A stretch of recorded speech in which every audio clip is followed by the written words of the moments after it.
According to ancient astronaut theorists, not only are aliens watching over North America today, but in fact, they have been visiting us for hundreds and possibly even thousands of years. And they claim the evidence can be found in the strange sites, structures, and monuments that lie in every corner of the continent. America is really a very mysterious place with all kinds of strange legends. So trying to put all of these things together in context shows us that we're living in a very unusual continent full of magic and mystery. Serpent Mound in Adams County, Ohio. The Kivas at Chaco Canyon, New Mexico. Bighorn Medicine Wheel in Wyoming. Many Native American tribes say that at these ancient sites and countless others, entities that they call star beings came down from the sky to teach their ancestors. To the Zuni people and other tribes, there's a spiritual connection with the star beings. They're the ones that actually rule the universe or the world that we're on. If you look at the petroglyphs, there's a lot of references to those type of entities. According to tribes like the Zuni and Hopi, stories of these otherworldly visitations exist not only in the oral traditions passed down from their ancestors, but also in petroglyphs carved into rock all across America. On the Zuni Pueblo in New Mexico, there are literally thousands of ancient carvings that most outsiders have never laid eyes on. And the Zuni claim that some of these petroglyphs depict visitations from star beings. There is definitely evidence that aliens visited North America in a distant past, and there are petroglyphs throughout this part of the country carved by ancient Americans that depict just that. What can you tell me about this petroglyph right here? You know, if you can see on top of it where maybe a head would be, it's kind of eroded off. But on the next part of it, there's 4 compartments, look like extension of something sticking out. Yeah, almost like legs. It could be something that they saw in the air. Isn't there a legend that beings visited on top of this mountain? Oh, yes, on all of the mesas. In conjunction with all the stories of star people descending from the sky in fiery shields and things like this, when I see a pattern like that, I always think, what if this is something that they saw and then they carved onto a rock? And a lot of these are sacred drawings. They're just not graffiti like a lot of people say they are. No, never. There's no such thing as that in those days. Look at that triangle up there. And you've got the dots around it that have been carved into the rock. They remind me like stars. Could the ancient people in this part of America really have been trying to depict encounters with alien spacecraft? There are legends and myths all around the world that can be interpreted as having been visits by extraterrestrials, and many think that such stories don't exist here in the United States. But the fact is that there are things in this country that nobody's even dreamed of. According to ancient astronaut theorists, there is evidence that otherworldly beings were not only witnessed by Native Americans, but also by the European colonists. And curiously, one of the earliest UFO sightings reported in the colonies occurred in an area that the local Wampanoag Nation claimed was a point of contact with star beings.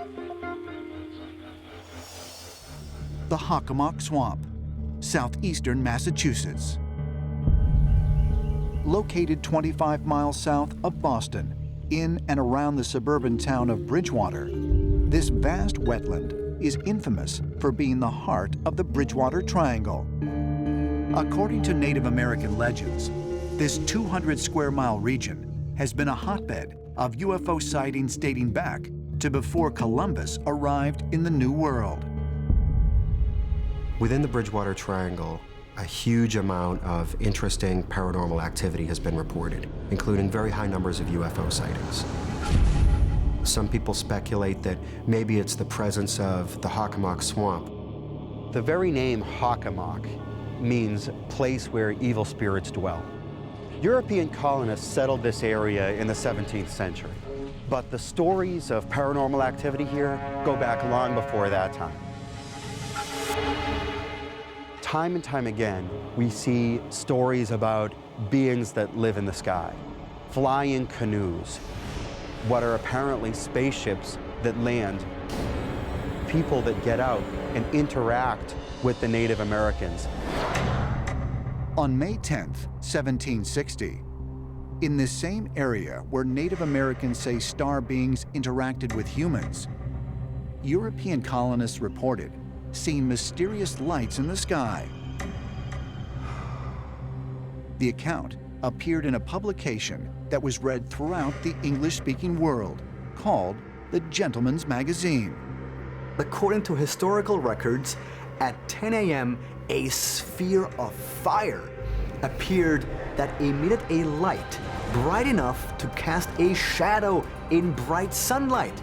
And this object was reported to be seen not only in Bridgewater, but also in Roxbury, over 30 miles away. Now that's interesting to me because the fact that people in two different cities reported seeing the same thing at the same time, to me says that they really saw something. It was seen by a huge number of people, and one observer remarked that the sound that this giant ball of light made was heard more in the middle of its travel than at the beginning, which I think is a very interesting detail that does correlate to some extent with more modern UFO reports. The Bridgewater sighting of 1760 is just one of many incredible events that took place in colonial America. It was mysterious, it was the frontier. Something was up there in the sky way before any powered flight had been invented by modern humanity. Chicago, Illinois. Housed here in the Newberry Library is the Mayan manuscript known as the Popol Vuh. Literally translated as the Book of the People, it is a collection of Maya oral histories passed on through the ages. Written in the mid-16th century, this incredible book encompasses a range of subjects, including those involving Mayan creation myths. The Popol Vuh talks about the creation of the universe. It talks about the fact that in the beginning all was darkness, there was a primordial sea. And then these creators, male and female, spoke the word. And with the word, the earth was created and animals were created. It's sort of like the combination of the book of Genesis and the book of Chronicles in the Bible. It's a story of battles between the gods, and then it connects the creation of the world with the present day through the kings of the Quiche. It's really the only complete Maya creation myth that we have. What they were saying was that a framework was created, that certain deities manifested themselves physically and made decisions as to what was going to happen. In the case of the Mayans, this was a choice as to where the Mayans were going to live, as well as the selection of certain sacred sites. Throughout the ancient world, there have been numerous similar myths of otherworldly beings coming to Earth and interacting with some of the earliest humans. Most mainstream historians believe these stories represent only religious and spiritual beliefs. But is it possible, as ancient astronaut theorists believe, that the Popol Vuh, as well as other ancient creation tales, represents actual evidence of contact with extraterrestrials in the distant past? According to the translations of hieroglyphs found at numerous ancient Mayan cities, Kukulkan, or the Great Feathered Serpent, was the god who brought knowledge to the Maya. When we talk about the Mayan gods, we know that the most important god to them was the plumed serpent, or Kukulkan. We see his image all across the Mayan world, We see it on great carved images on stone. Kukulkan is often depicted as a plumed serpent. Some would say a dragon or a snake with wings. That leads some to believe that Kukulkan may have descended from the sky. Now the Maya were living in the jungle. The Maya knew that the snake could not fly, but this snake, this serpent, could fly. The oldest Maya histories tell that Kukulkan was the teacher of young Maya. He had chosen 8 boys in the age between 7 and 12, and he taught these 8 boys in mathematics, in astronomy, in all kind of science. And later, Kukulkan disappeared with the promise that he will return in a faraway future. These boys have become the first priests and the first teachers again for the Maya. Some of the legends state that he appeared along the Gulf Coast on a raft of serpents, and he spread his high knowledge through that part of the country. Even today, in some of the Mayan cultures, he's revered as this great god that brought all these teachings and civilization to their part of the world. And yet no one knows who he was or where he came from. Strangely, depictions of a winged serpent god can be found all around the ancient world. In India, the epic text, the Mahabharata, details the ancient account of sky beings, known as Nagas. Dating as far back as 2500 BC, the half-human and half-serpent entities look nearly identical to the Mayan Kukulkan.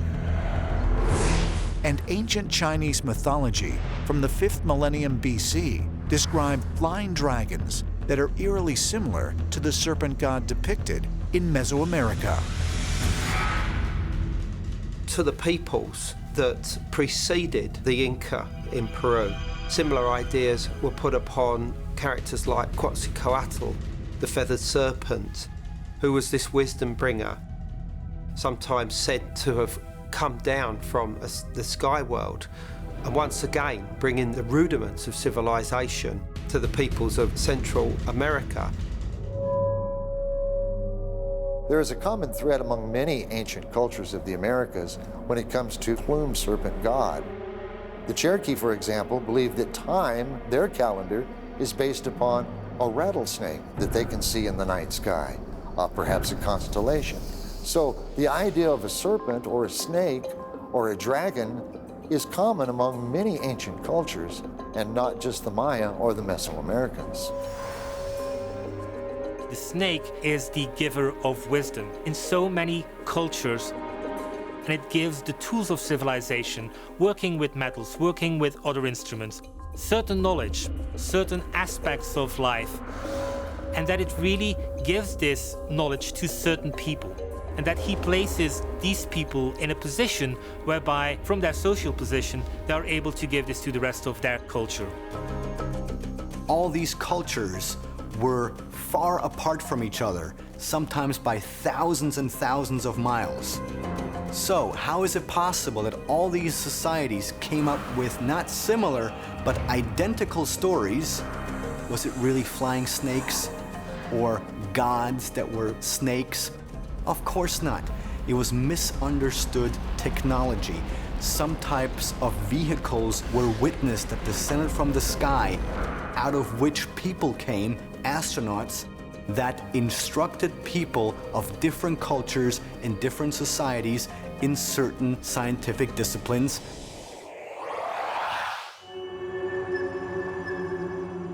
High up in the mountains of Peru, 850 miles north of the Gate of the Gods, is a breathtaking 2-mile-long plateau.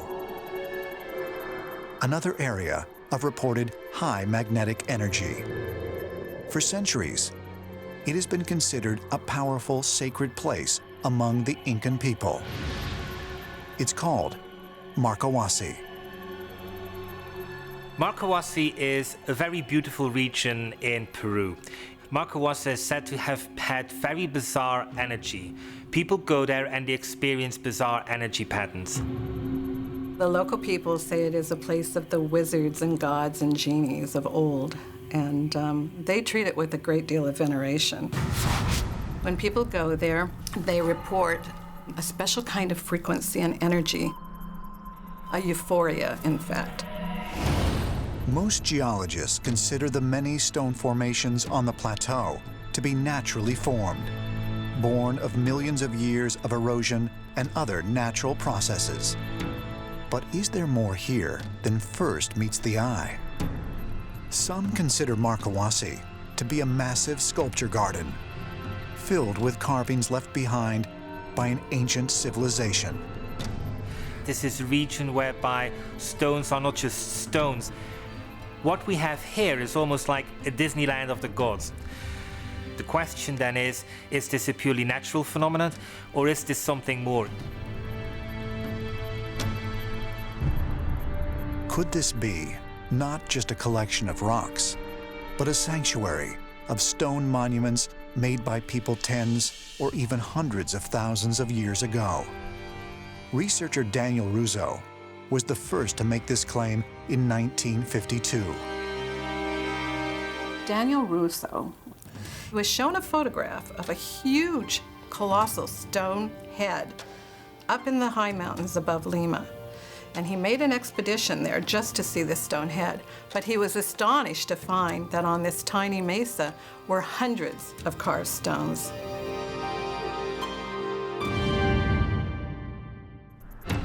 There are those who believe the rock formations depict animals and people not indigenous to South America. They see in them figures such as an African queen, the Egyptian god of fertility, Tawaret, depicted as an upright hippopotamus, a camel, and many others. One formation, known as the Monument to Humanity, features what appears to be a Western face on one side and a Middle Eastern one on the other. Is it really possible that so many formations, which appear to depict figures from around the world, could coincidentally be found on a single plateau? Or if they are man-made, who may have carved them? The local legends say that it is a place of the ancient giant gods, that the gods created this. In fact, when the Spanish chroniclers came to Peru and investigated the ancient shamanic religions of Peru, they told a story of Tisiviracocha, the creator god, who arrived in the guise of a man to walk and inspect his lands. And he had given them different orders, and there were some rebel nations that were not doing what they were supposed to do, and he promptly turned them to stone. The name Markawasi provides a clue to its origins and mystery. The word itself predates the Incan Empire. Markawasi scholar and researcher Daniel Russo believed the name meant two-story house and referred to the strange complex of buildings located on the site. That really raises the question that scholars and theologians have been trying to figure out for many years. Is there an Atlantean or some lost civilization? So Markawasi puts that question back on the map. Could this be possible? Were there transoceanic cultures visiting thousands of years ago off the books of recorded history? According to Daniel Russo, the ancient civilization that created Markawasi were a people known as the Mazma. And supposedly, Peru was not their only home. The Mazma was this very, very ancient advanced civilization, advanced culture, if we want to call it that seems to have been global, seems to have traveled worldwide at a very early period. And Russo spent much of his time looking around the world for evidence of this advanced civilization, and he thought he found it at Markawasi. He actually saw Markawasi in many ways as being like a huge sculpture garden that the Mazma had built there. If such a worldwide community existed, what happened to it? Was it, as some believe, wiped out in the Great Flood described in the Bible? It's very interesting that these carvings are found at 12,000 feet, because that kind of implies that civilization started at the top and then worked its way back down as the waters of the flood receded. It's almost as if the first thing they did when Noah's Ark descended and maybe landed at Markawasi, was to record all the animals that they had collected, if you buy the whole concept of a story of saving what was left of humanity and saving what they could of the animal kingdom. If these are real sculptures, or even natural formations that were touched up, they are so old geologically that all we can really do is fall back to some of the speculations of people like Daniel Russo that this was some kind of very ancient civilization. Perhaps, indeed, there were ancient gods. Perhaps there was a race of beings of very high-minded nature that came here in the early times that helped mankind and that have been overseeing their handiwork. I suspect that they were trying to record something about their beliefs, their civilization, something that could be passed on to future generations.